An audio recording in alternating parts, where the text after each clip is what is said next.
ఈ ప్రపంచానికి నిన్ను పరిచయం చేసే మొట్టమొదటి వ్యక్తి అమ్మ.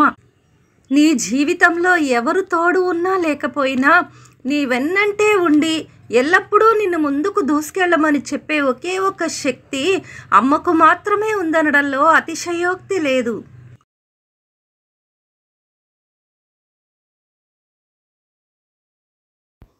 అమృతం ఎలా ఉంటుందో తెలియదు కానీ మన తల్లిదండ్రులు వెలుగుతున్న కొవ్వొత్తి లాంటి వారు. వారు కరిగిపోతూ మనకు వెలుగునిస్తూ ఉంటారు. ఒక మంచి తల్లి 100 మంది ఉపాధ్యాయులతో సమానం. ఎలా అంటారా? అయితే ఈ కథ వినవాల్సిందే. అమెరికాలో ఒక తల్లి కొడుకు ఉండేవారు. ఆ అబ్బాయికి 5 ఏళ్ళు వచ్చాక తల్లి అతన్ని ఒక పాఠశాలలో చేర్చింది. కొడుకు బాగా చదువుకొని ప్రయోజకుడవ్వాలన్న కోరిక కలిగింది. వెంటనే తన కొడుకు చదువు అతని బాగోగులు తెలుసుకునేందుకు పాఠశాలకు వెళ్ళింది ఆ తల్లి. ఆ అబ్బాయికి చదువు చెప్తున్న మాస్టారితో, నమస్కారం మాస్టారు, మా అబ్బాయి బాగా చదువుతున్నాడా అని ప్రశ్నించింది ఆవిడ. వెంటనే ఆ మాస్టారు ఆ తల్లితో, ఏం చదువు తల్లి, మీ అబ్బాయికి ఎంత చెప్పినా అర్థం కావటం లేదు. శ్రద్ధగా వింటాడు తప్ప తిరిగి చెప్పటం రాయటం చేత కావటం లేదు. ఇలాంటి విద్యార్థులుంటే మా స్కూలుకు అప్రతిష్ట. వీడిని మరో స్కూల్లో చేర్చమ్మా, మీ వాడికి చదువు చెప్పటం మా వల్ల కాదు అని నిర్మోహమాటంగా చెప్పాడు. ఆ అబ్బాయి అమ్మవైపు బిక్క ముఖంతో చూశాడు. వెంటనే ఆమె, మా బంగారం రా నాయనా అని ముద్దుగా పిలిచి కొడుకు చేయి పట్టుకొని తీసుకొని వెళ్ళింది. ఆ మొద్దబ్బాయి మీద ఆ తల్లికి ఉన్న ప్రేమకి విస్తుపోయాడు ఆ మాస్టారు. కొడుకును మరో పాఠశాలలో చేర్చింది ఆమె. ముందు జాగ్రత్తగా ఆమె, మా అబ్బాయి తెలివైన వాడే కానీ కాస్త బిడియస్తుడు, సమాధానం తెలిసినా ఒక్కోసారి చెప్పడు, మా వాడికి రాదని అనుకోకండి అని అక్కడున్న టీచర్కి చెప్పింది. కాస్త ఆత్మవిశ్వాసం పాలు ఎక్కువ ఉన్న ఆ టీచర్, వీడి తల్లో జేజమ్మ లాంటి వాళ్ళకి కూడా చదువు చెప్పాను, నేను పట్టుపట్టి చదువు చెప్పానంటే ఎలాంటి మొద్దు పిల్లవాడైనా గడగడా చదవాల్సిందే, గణగణా పాఠం అప్పచెప్పాల్సిందే అనేటప్పటికీ ఆ తల్లికి ధైర్యం వచ్చి ఆ అబ్బాయిని జాగ్రత్తగా చూడమని వెళ్ళిపోయింది. మరో 2 నెలల తర్వాత కొడుకు ఎలా చదువుతున్నాడో చూద్దామని స్కూలుకు వెళ్ళింది ఆ తల్లి. టీచర్ మా వాడెలా చదువుతున్నాడు అని వినయంగా అడిగింది. దానికి ఆ టీచర్ విసుక్కుంటూ, ఏం కొడుకును కన్నావమ్మా, వాడి బుర్రలో బంకమట్టి తప్ప మరేం లేదు, వాడికి చదువు అర్థం కాదు కానీ పశువులు కాసే పని నేర్పు, కనీసం పశువుల కాపరిగానైనా బ్రతుకుతాడు, వీడిని చదివించటం దండగా, నీ కొడుకుని తీసుకెళ్ళు తల్లి అని నిష్కర్షగా చెప్పాడు. ఆ తల్లి మనస్సు చివుక్కుమంది. ఆమె కొడుకు కూడా అమ్మా నాకు చదువు రాదా అని బేలగా అడిగాడు.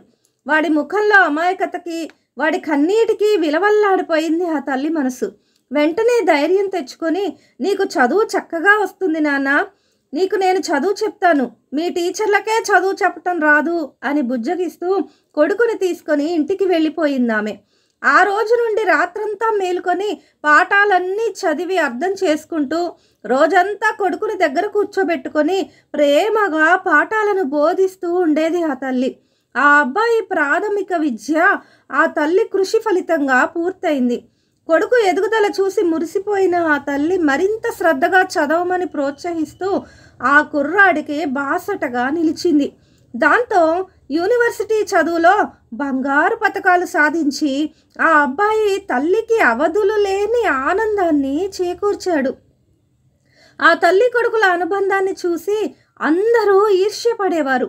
శాస్త్రవేత్తగా ఉద్యోగంలో స్థిరపడిన ఆ అబ్బాయి నిరంతరం పరిశోధనలో నిమగ్నమయ్యేవాడు. ఎన్నో అద్భుతాలు సాధించాడు. చివరకు తన ప్రజ్ఞా పాఠవాలకు నోబెల్ బహుమతిని కూడా అందుకున్నాడు. నోబెల్ బహుమానాన్ని అందుకున్న ఆ శాస్త్రవేత్తని మీకు నోబెల్ బహుమతి రావటానికి కారకులు ఎవరు అనుకుంటున్నారు అని విలేకరులు ప్రశ్నించగా, మా అమ్మ అని వినయంగా సమాధానం ఇచ్చాడు ఆ శాస్త్రవేత్త. నాకు చదువు రాదని ఎందరు ఉపాధ్యాయులు చెప్పినా నా మీద నమ్మకంతో అహోరాత్రాలు నా కోసం శ్రమించి నన్ను ప్రపంచ ప్రఖ్యాత శాస్త్రవేత్తగా తీర్చిదిద్దింది మా అమ్మే. అందుకే ఆమె పాదాలకు ఈ నోబెల్ బహుమానాన్ని అంకితం చేస్తున్నాను అని ఆమె పాదాలను ముద్దు పెట్టుకున్నాడు ఆ మహనీయుడు. అమ్మా, మీ వాడికి తెలివితేటలు లేవని, అతనికి చదువు రాదని మేమతని చిన్నప్పుడు భావించాం. అలాంటి వాడిని నీవు ఏ స్కూల్కి పంపావు? ఏ పాఠాలు బోధించావు? ఇంతటి శాస్త్రవేత్తగా ఎలా తీర్చిదిద్దావు అని అతని చిన్ననాటి టీచర్లు ప్రశ్నించారు. అప్పుడు ఆమె వినయంగా, అయ్యా, నా కొడుకుని నేను ఏ స్కూల్కి పంపలేదు. నేనే ఇంటి దగ్గర చదువు చెప్పాను. మీరు బోధించిన పాఠాలే నేను బోధించాను. కానీ నా బోధన వెనుక ఒక తల్లి ప్రేమ ఉంది. అందుకే వాడికి నేను చెప్పిన పాఠాలు అర్థమయ్యాయి. మీరు కూడా మీ విద్యార్థుల్ని మీ బిడ్డల్లా భావించి చదువు చెప్పండి. అప్పుడు వాళ్లకు అర్థమై తీరుతుంది అని ఆనంద బాష్పాలతో ఆ తల్లి చెప్పింది. చదువు రాదని టీచర్లతో చులకన చేయబడి అమ్మ ప్రేమపూర్వక బోధనతో ఆకాశమంత ఎత్తుకెదిగిన ఆ అబ్బాయే విద్యుత్ బల్బుని కనిపెట్టిన ప్రఖ్యాత శాస్త్రవేత్త థామస్ ఆల్వా ఎడిసన్. ప్రియులారా, చూసారా ప్రేమకి ఎంత శక్తి ఉందో? అందుకే మీరు కూడా ప్రేమని పంచండి, ప్రేమని పెంచండి, ప్రేమ బాటలో నడవండి అని మన పెద్దలు మార్గదర్శకులు చెప్తారు. ప్రేమతో త్యాగభావంతో కనిపెంచిన తల్లిని సంతోషపెట్టడం, ఆమెను సేవించటం ప్రతి ఒక్కరి ప్రధాన కర్తవ్యం. ఇది గుర్తుంచుకుంటారు కదూ? ఎందుకంటే నిన్ను నవమాసాలు గర్భములో మోసి జన్మనిచ్చి ఎంతో అల్లారు ముద్దుగా పెంచి తన ఒడినే బడిగా మలచి అన్ని బుద్ధులు నేర్పిస్తుంది. నీకోసం అనుక్షణం పరితపిస్తుంది. నీకోసం అన్నీ త్యాగం చేస్తుంది. ప్రాణాలను సైతం లెక్క చేయక నీవే తన ప్రపంచంగా భావిస్తుంది. తన బిడ్డ ఎంతో ఎత్తుకెదగాలని అనుక్షణం పరితపిస్తుంది. మీ బ్లడ్, మీ ఫుడ్, మీ దుడ్డు, మీ హెడ్ అన్నీ తల్లి యొక్క వరప్రసాదమే. కనుక తల్లి ప్రేమను ఎన్నడూ మరువకూడదు. భారతీయ సంస్కృతి కూడా మాతృమూర్తికి ఎంతో ప్రాధాన్యతనిచ్చింది. కనుక తల్లి ప్రేమతత్వాన్ని అనుక్షణము జ్ఞప్తి అందించుకొని ఎలాంటి పరిస్థితి ఎందు అయినా తల్లిని సంతోషపెట్టడానికి ప్రయత్నించాలి. నా ఈ మాటలు కనుక మీకు నచ్చినట్లయితే లైక్ చేయండి, షేర్ చేయండి, కామెంట్ చేయండి. నేను పెట్టే ప్రతి వీడియో మీరు చూడాలి అనుకుంటే సబ్స్క్రైబ్ చేసుకొని ఆ పక్కనే ఉన్న బెల్ ఐకాన్ నొక్కటం మర్చిపోకండి. Thank you very much. Share with love.